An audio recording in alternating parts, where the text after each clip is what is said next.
Good morning, Knicks Nation. Today, I hope everyone's healthy today and avoiding all of the catastrophes and evils that are in the earth today. Hope you're not sick. If you are, I hope you get better quickly. Please be safe. The streets, and no matter where you are dangerous.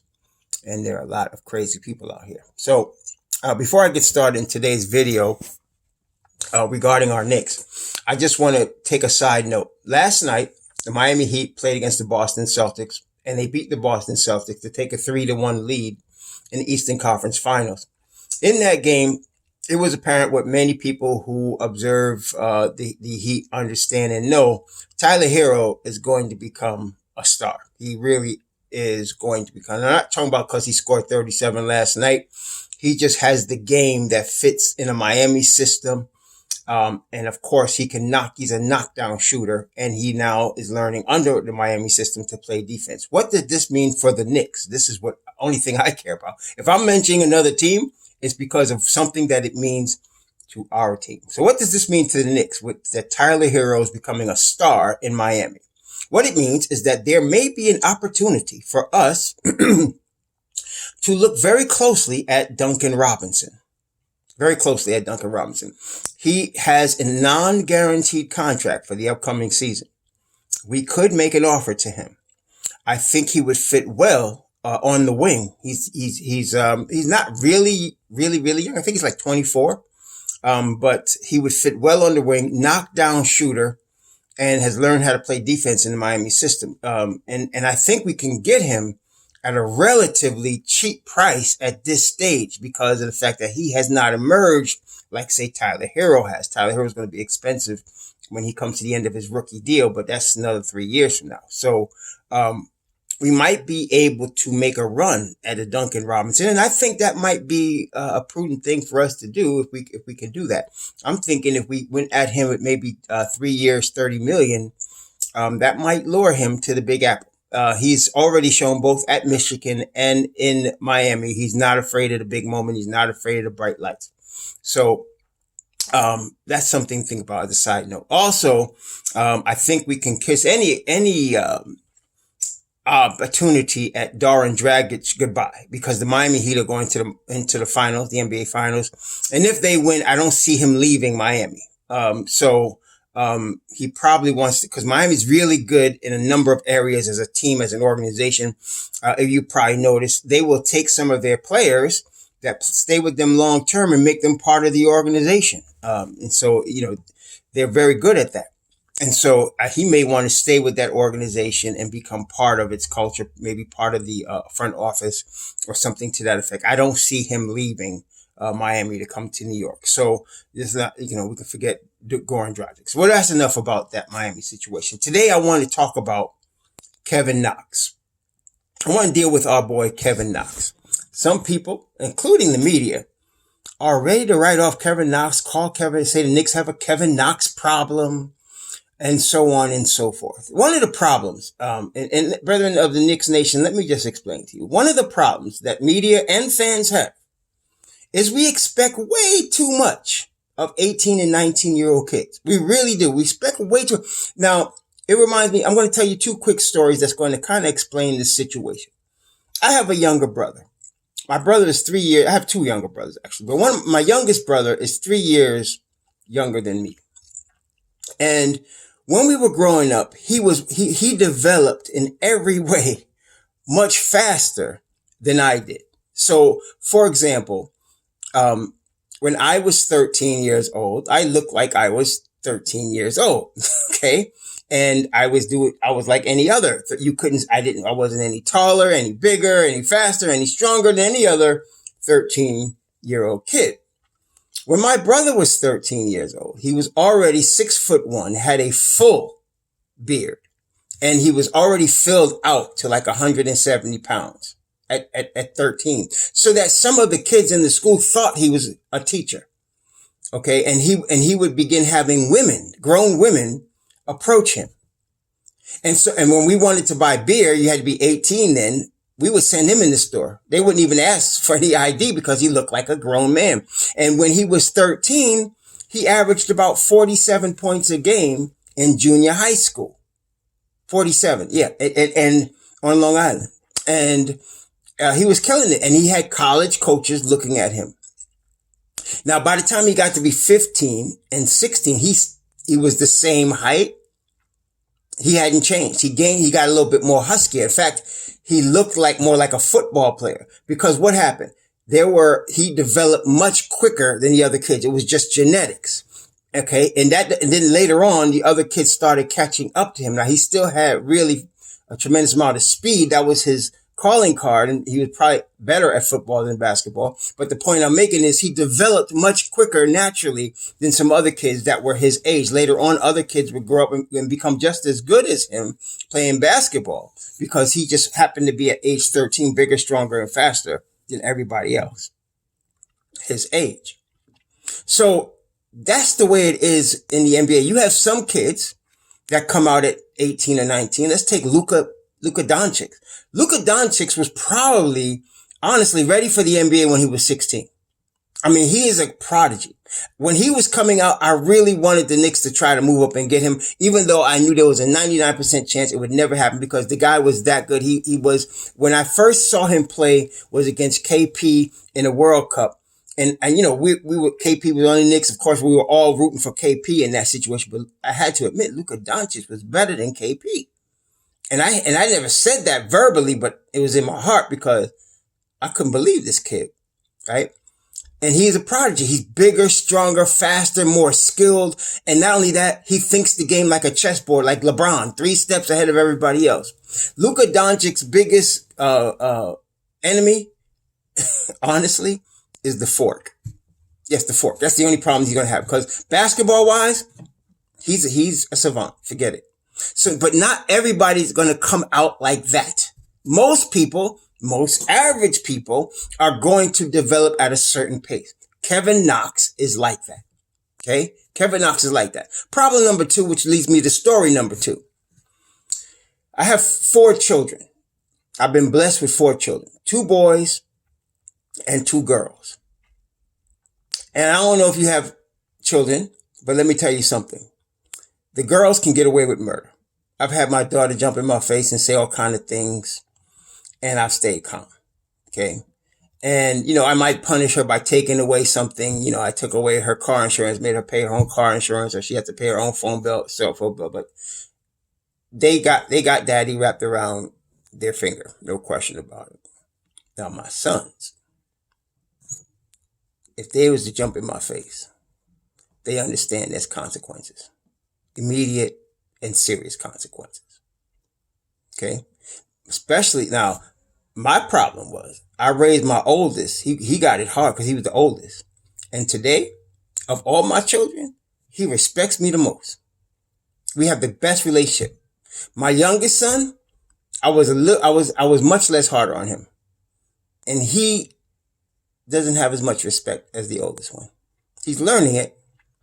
But he doesn't, and because I was hard on him. Let me explain, what did this have to do with Kevin Knox? David Fisdale treated Kevin Knox like I would treat one of my daughters. Yes, that's part of the problem. Tom Thibodeau and Kenny Payne are going to treat Kevin Knox like I treat one of my sons. And that is going to make a major difference for Kevin Knox. Forget what you've seen from him over the past 2 years. I'll explain that in a second. But it starts now for this kid. Dysfunctional organization he was drafted into. And let me tell you something. Be honest with yourself. The New York market is the most difficult market for anybody to play in. For any sport. Football, baseball, basketball, hockey. Most difficult market. Fans are unrelenting. Media is even worse. And you're talking about an 18-year-old kid that come 19, just turned 21. In New York. Okay? And then he's in a dysfunctional organization with a coach that's a pansy, treating him soft. He didn't need that. See, what I learned about Kevin Knox, I learned just like the Knicks coaches kind of learned, and the Knicks staff when they picked him. They were looking, as I was looking, at Miles Bridges. I wanted Miles Bridges that year. I wanted Miles Bridges. And my second choice was Mikal Bridges. I wanted Miles Bridges because the athleticism, the body, the strength.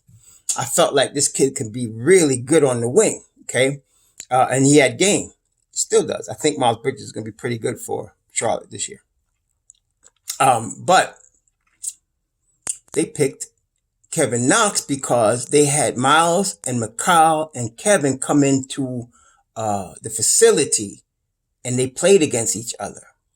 And when Kevin realized that the Knicks were looking at these other two guys, apparently from all reports, Kevin ate them alive. And you say, well, where's that ferociousness now? Well, that has to do with how soft he was treated. You see, Kevin realized that he was about to get looked over and something that got up in him and he went off. He needs that. He needs some players you can talk to. They're cerebral. Like a Chris Paul. You don't yell at Chris Paul. You don't need to get on Chris Paul. He's really smart. Just tell him what you want. But then there's some players you gotta ride. That's Kevin Knox. Fizdale did not do it. Tom Thibodeau, Kenny Payne, Mike Woodson will have their foots square in his behind. And I believe very firmly you're going to see a different Kevin Knox this year than you've seen in the first 2 years. Okay, that's another thing. Fourth point I'd like to make about Kevin Knox. The NBA is the best basketball league in the world. You must understand that. And what makes it the best? The skill level is the highest. The physicality is the highest. The athleticism is the highest. And most importantly, the speed is the fastest. So when the play is run on the NBA level, it is completely different than the play that's run for Israel, in Spain, in college. Completely different. And I've seen like a lot of college games in person. Like I watched Allen Iverson play in college. And even in college, you have to appreciate the speed of the game. But the NBA is on another level. And so on both offensively and defensively, it takes rookies a couple of seasons, 2, 3, even 4 seasons to catch up to the speed of the game. And you'll hear a coach say something like this. You ever hear this? He'll say, I think the game is slowing down for him. Talking about any particular player. I think the game is slowing down for him. What that means is the player is getting used to the NBA level of speed and is reacting properly to it. What it looks like when they're not ready for it is it looks like this. Kevin Knox is looking left and right on defense, not knowing which way to go, not knowing which way to react. And by the time he does react, it's too late. Because a play that's run on the NBA level works just like that, very quickly. Okay. And by the time you realize it, you're either in a mismatch or you just got beat. So that was part of his problem. Now, how do you fix that problem? You fix that problem by first understanding your own rotations, which David Fizdale didn't have any. Let us all admit that. And then secondly, a lot of film study so that you understand your opponents, their strengths, their weaknesses, what they like to run, how they're going to come at you. And I can just tell I don't think Kevin Knox is any idiot if you're listening to him talk. He's a smart kid. So I don't think the Knicks, unfortunately, spent a lot of film study with him on other teams' tendencies. If they're going to play, let's say they're going to play Miami. What are Miami's tendencies? How are they going to come at you, Kevin? You got to look at film. How did they come out? That's the last game we played them. How did they come out their last 5 opponents? You got to look at film and know what to expect. That way you're ahead of the game. So even though they're moving quick, you kind of know what they're running and you know where they're going and you kind of know where to react ahead of time. Okay. Tom Thibodeau has this done in spades. Okay. So does Mike Woodson. I don't think you're going to see Knox lost on defense this year. Okay. Last year, let's look at positives. He was beginning to learn how to use his length. He made some dynamic blocks last year, both on one-on-one defense straight up and coming from the weak side to help. He made some really, if you watch the games, he made some really good blocks last year. Okay. Stuff that showed you he has the ability. Then again, he also has the ability to attack the rim. Don't believe me? Well, ask Ben Simmons. Ask Ben Simmons. Ben Simmons knows. How does he know? Because Kev flushed it on him with 2 hands. And you remember now, Kev has had some big games, so he can shoot the ball. We just need to put it all together. That's why you have development. He has had some big games. I think he had like a 30-something point game last December. He can do it, man. He has the ability. We have to be patient. We have to let the development coaching staff that we have get their hands on him. And I believe we got something in this game. If you put it all together, he picks up the defense. They put a fire under him, which I know they're going to do. And his motor going to pick up. He already got a nice jump shot. And he already know how to attack the rim. Put it all together and we got a player. But you just got to let it develop. Stop tripping because he's 18 and 19 and 20 and appears lost. Rookies are going to do that. Okay? Rookies are going to do that. For example, let's look at Trae Young. Offensively, obviously, Trae Young is a tremendous player. He made the All-Star team last year.